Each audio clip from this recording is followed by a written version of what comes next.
Station, this is Houston on Space to Ground 2. Are you ready for the event?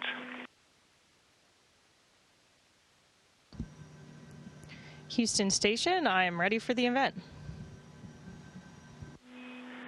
Governor Jay Inslee, this is Mission Control Houston. Please call station for a voice check. Station, can you hear me? This is Jay Inslee. Yes, sir, I have you loud and clear. How do you hear me? I hear you like a Richland bomber, which is good. It is such an honor to talk to the Washingtonian with the highest seat in the state this morning. It is a joy. How are you today? I'm great. It's such an honor to talk to you, sir. I was so surprised when I heard that you wanted to speak with me, and it's just a real special treat to get to talk to my home state of Washington. Well, you have made our state very proud, not just in this mission, but in your many missions where you've served our nation. And this is a thrill for me. I want you to know you're making me a very a prideful grandfather too, because I've got a couple astronaut grandkids who are listening to this, who want to follow in your footsteps. So thank you. Well, I would say thank you right back to the state of Washington. I was raised there from about 7th grade on, so I think it was 12 or 13 when we first moved to Washington, and it just had such an influence on me. I had an amazing experience at Richland High School, had fantastic teachers, mentors, and coaches, including my mom, who coached me at Richland High for cross country and track, so I wouldn't be where I am without those influences. Well, I appreciate you saying that. I got a couple questions for you. I'm just dying to ask you, if I may. You served, I believe, on the USN Maine, one of our great submarines, and now you're in the space station. Which has the better view, the submarine or the space station? That's a tough call, but I think I'd say the view out of the cupola window up here on the space station beats any view you can really find on Earth.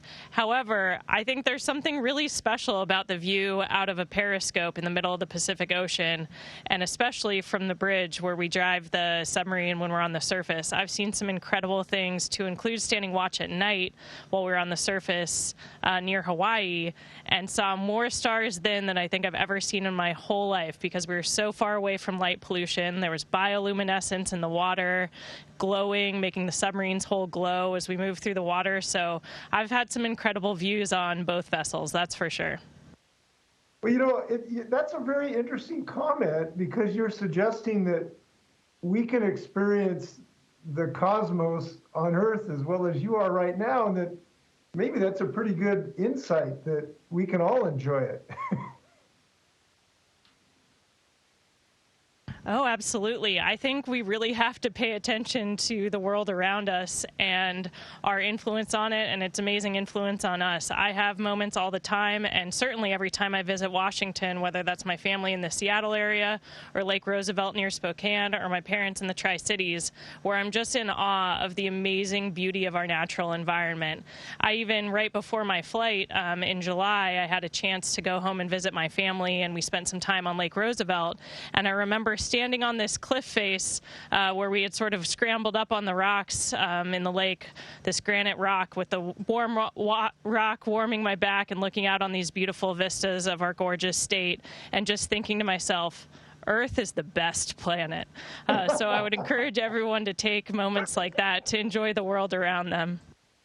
Well, we appreciate it. We're working to protect that Earth here in Washington. We've been working to reduce the impact of climate change and reduce carbon pollution to try to take care of our little home planet. Do you have any feelings about that with being in space? Does that mean more or the same, or what do you think of all that? Absolutely. I think that is so important for us to be thinking about, and it really brings me so much hope that our leaders like you are talking about that so consistently. I studied nuclear engineering in graduate school because I was interested in climate change and trying to understand what solutions would be important for our energy future. And of course, renewables, like you mentioned, and that you've worked on, sir, so important. Solar, wind, hydro, really, really important. But I was interested in next generation nuclear reactor technology, how we could make that technology safer for future generations, how we could help the fuel cycles be more efficient and easier to manage on the back end. And so I think looking out the window up here, you would be amazed how thin our atmosphere is. You can actually see it. You see the surface of the Earth, and especially at night, there's this sort of burnt orange glow, the edge of the atmosphere, and it's just paper thin. It's amazing to recognize how fragile that is and what a careful balance we need to maintain. And I think we need to be really conscious of what we're doing as the human race to affect that future for the generations that come after us. Well, I cannot think of a more eloquent and knowledgeable spokesperson on this than you. So I want to thank you for those views. Just so you'll know, we are working on this in Washington State. I'm proposing some additional laws this year to reduce carbon pollution. And if I may, I will quote you about how thin and precious our atmosphere is. I think people will listen to you. Yeah, absolutely, sir. We were actually just talking, a few of my crewmates and I, the other day about everything human beings need to survive. And the most important thing is the air we breathe, the ability to breathe clean air. And I think thinking about it in those terms and looking down at the planet from up here, you see how important it is for us to be paying attention to that now. Well, thank you so much. Couple more questions. Tell us about experiments you're running up there. What kind of experiments will you be running? We have over 350 science experiments going on up here just during our 6-month mission. So it's almost hard to keep track of all the things we do. But in broad categories, we're doing a lot of really interesting medical research where we're the subjects, actually, where they're trying to understand the effects of microgravity on our body, both to plan for future missions that are longer duration and further from Earth than we've ever been before, and also understand diseases and disorders on the ground and develop new treatments and medications for things like muscular dystrophy, various conditions in the eyes. We also are doing some really awesome fundamental research up here. We're trying to understand how liquids boil and condense. So we have a really cool experiment going on that we're just setting up now that could help us design boilers and heat exchangers that work better on Earth, but also could work in reduced gravity environments. So those are just a couple examples of the amazing things we're doing. We're also doing technology demonstrations to help our future space missions. We live pretty efficiently up here. We recycle our resources. We make clean air. We make water out of the waste that comes out of our bodies even.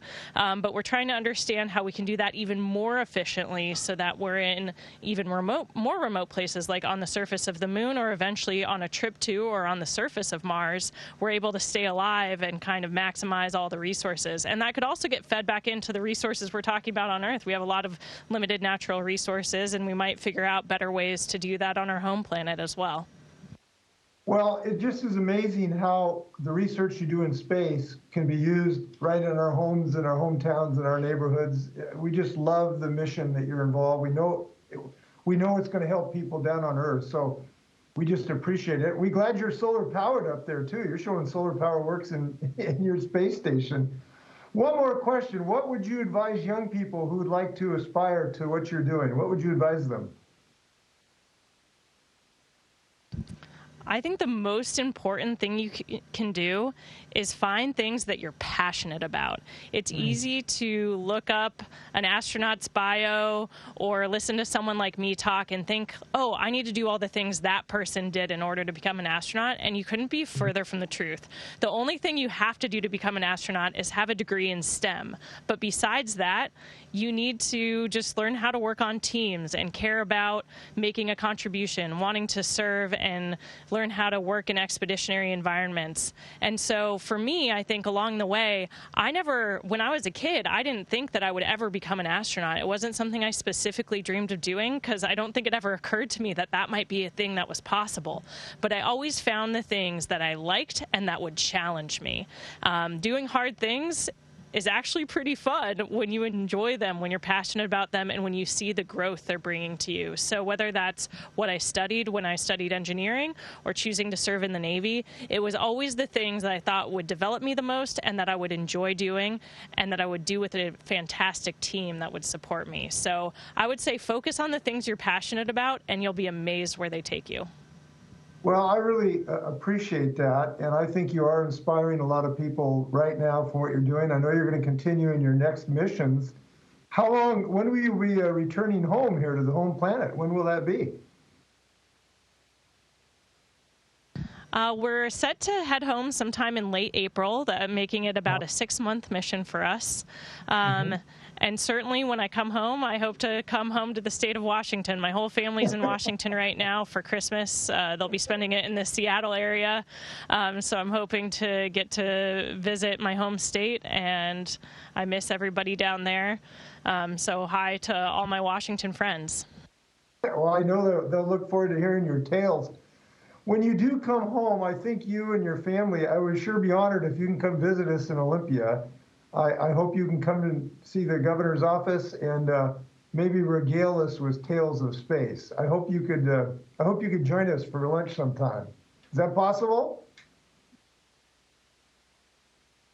I will definitely take you up on that, sir. It would be an extreme honor to meet you in person and to spend some time with you. Well, you might have to meet my grandkids too, but they're kind of fun to hang around. So I will look forward to that.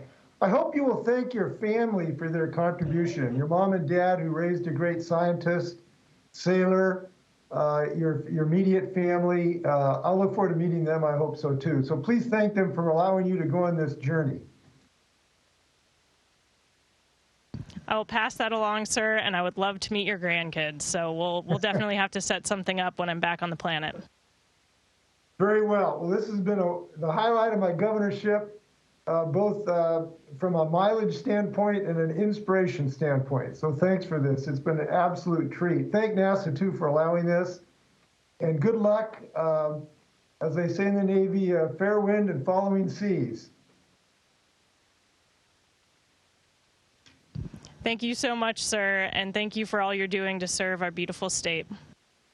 Well, you're helping us keep it beautiful. Take care. Happy holidays. Enjoy that holiday dinner. I hope you get some Happy holidays to you as well, sir. Take care. Adios. Thank you, sir. It'll be here soon on our cargo vehicle that's on its way up right now, so we're going to be all set for Christmas. All right. That's great. Okay, take care. How we doing? Station, this is Houston ACR. Thank you. That concludes our event. Thank you to Washington State Governor Jay Inslee. Station, we're now resuming operational audio communications.